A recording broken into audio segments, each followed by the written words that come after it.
Good morning guys. So, Toyota Altis 2016G. So, sold na tayo kay sir. From Batangas pa sila. So, lumuwas sila para kuhanin yung Altis natin. So, tandaan nyo guys, located kami dito sa San Juan lang. Malapit kami sa UERM. Katabi namin yung SM Center Point. Okay, so, yan. Tiwala yan sila sir kasi nag-check yan ng page natin and all goods and everything. So, thank you sir. Marami pong salamat sa pag-afford sa unit namin. Nakabawas din tayo ng unit for this day. Yun po.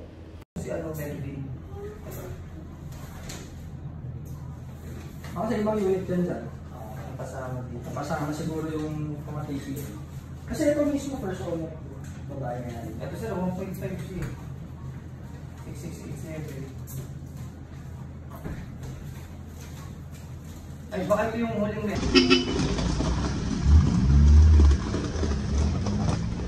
Kaya diretsong biyahe na yan sila sir. Uwi na ng Batangas. Bit-bit ang poging-poging Altis na inaasam-asam ng mga kalalakihan, mga kababaihan. Yan na. Thank you sir ha. Salamat po. So ingat kayo po.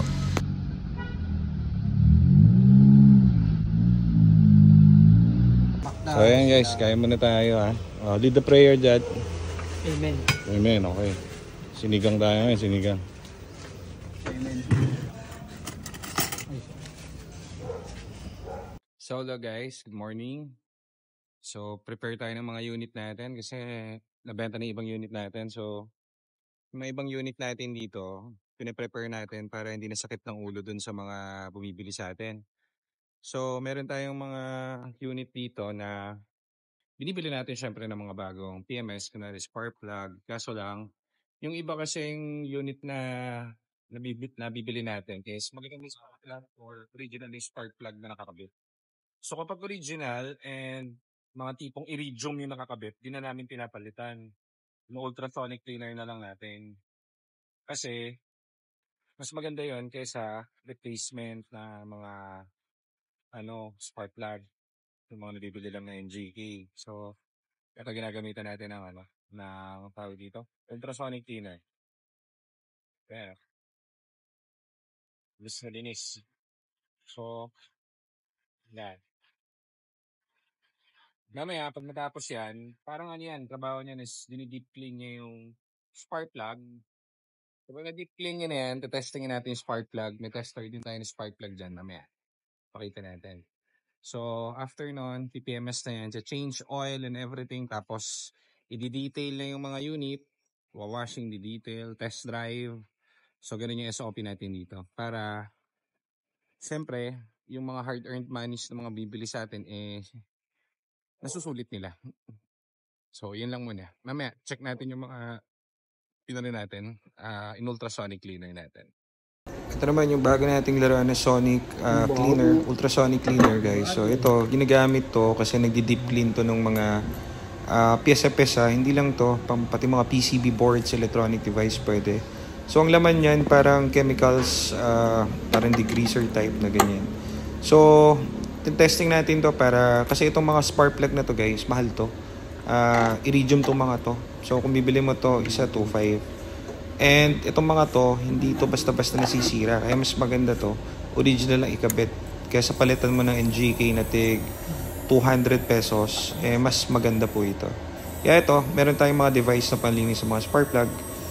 Ayan parang brand new. So ganda. Ngayon yung mga boys natin nagpipictorial na. So pagdating ng guys, mga oras ba? Mga 3 above, pag wala ng araw, yan. Maganda rin mag-picture niyan. Kasi walang glare yung yung unit. So yan, picture niyo na. Ito, all good sa itong Fiesta natin kasi palit na yan ng spark plug, na change oil na rin and everything. Gulong, 90%, lahat yan. Tapos makalampag na paayos na rin and everything. So lahat gagamitin na lang ito. Yan yung mga bago nating units ngayon. Pinipictorial nila. Na-test drive na rin to. Kung saan na rin nadala tong mga unit na to. So yan, tinitest drive natin lahat yan. So dito yung kinabit natin yung mga spark plug dito sa FD. So ito pinag-iisipan pa namin kung pipinturahan namin. Original paint kasi yan or ipa-fast break na namin ng ganyan kasi wala kaming time magpa-paint yan. Daming ginagawa. Tapos ito na yung isa.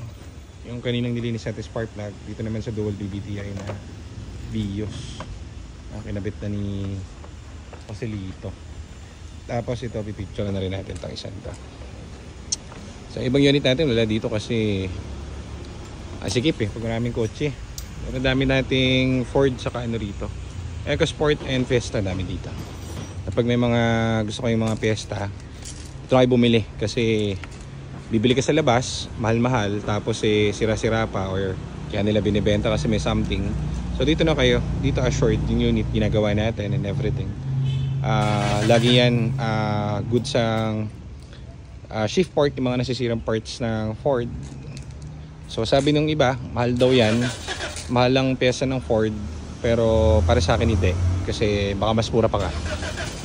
Nagmamahal lang ang ano ba tawag dito? Nagmamahal lang ang parts ng Ford kasi dinadala nyo sa mga maling mechanic.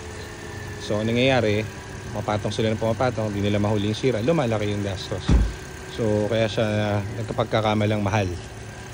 So ito goods na. Original kasi yung mga spark plug nito. So bumibili rin naman kami ng mga spark plug na bago. Kaso lang kasi minsan katulad ng mga nakakabit dun sa mga unit na tatlo na nilinis natin yung spark plug, mas maganda pa yung luma kasi naka-iridium sila. Kung titignan nyo magkano ang iridium na spark plug, ang isa na nasa 2,000 na ito, 1.8. So mas maganda yon, marumi lang. So lilinisin natin. Yung iba kasi nabibili dyan, mga NGK and everything, katulad ng isang araw meron kami ritong ano ba yung nabenta natin dito, Mirage. Bili kami Mirage. So pini-MS namin, bumili kami ng spark plug. Brand new palyado yung 4 na spark plug sira. So either peke or Japekis, ang pangit na spark plug. So sayang yung pera and hassle pa dun sa makakabili kasi sayang naman, di maganda. Ay, identical pala to, tatlo to Ayan maroon, tapos may isa pa tayong maroon dito. Ayan, mga unit natin. Binabuff pa yung isa Itong ganda na. Kaso lang hindi tayo contented dun sa itong part na to. Hindi maganda yung pagkakatirada. So papaulit natin yan para fresh na fresh yung unit. So ito, tingnan nyo isa. Hindi pa ganun ka ganda yung kulay. Binabuff pa. Ito, tingnan nyo naman. Solid boy. So ayan, pictorial na to si Jared. Bago yung battery, spark plug and everything, detailed. Na-check na rin itong mga temperature. Yung iba nakakabili ng mga Fiesta, nag-overheat. So titignan nyo dyan, pag yung kumukulo at parang sasabog na yun, sira yan. Okay, tapos ganyan dapat ang idle ng makina sa Fiesta. Wala dapat yung mga tumutunog na bakal-bakal sa everything. So nakarinig kayo ng ganun, wala na, out na yan. Ito dyan kung kalimutan mo. Tapos pag ino-OBD na rin namin to, naka-computer kami lahat dito para malaman natin yung mga problem. So ito, nagtataka kayo na to, tagal na ito dito to. Ito nagkaroon ng issue sa amin. So problem, tagal dumating ng mga parts nito, red doors pa So ayan, nantay natin magawa to. Ito baka gawin namin service, laruan namin yan. So ito naman, manual, pogi. Ito naman Mazda. Ayan, puro EcoSport na, puro EcoSport. So lahat yan goods yan. Yan. Isa na lang ang hindi pa masyado goods dito. Ano ba? Ayan, sa pagawaan pala yung iba. Yung iba pinapagawa yung ang tawag doon, rack end, ganon. Mga pang ilalim. Dito sa M7 lang malapit sa amin. Kay Boy Ryan Boy. Yan. Yan, medyo tayo, maluwag tayo rito. Sana may bumili.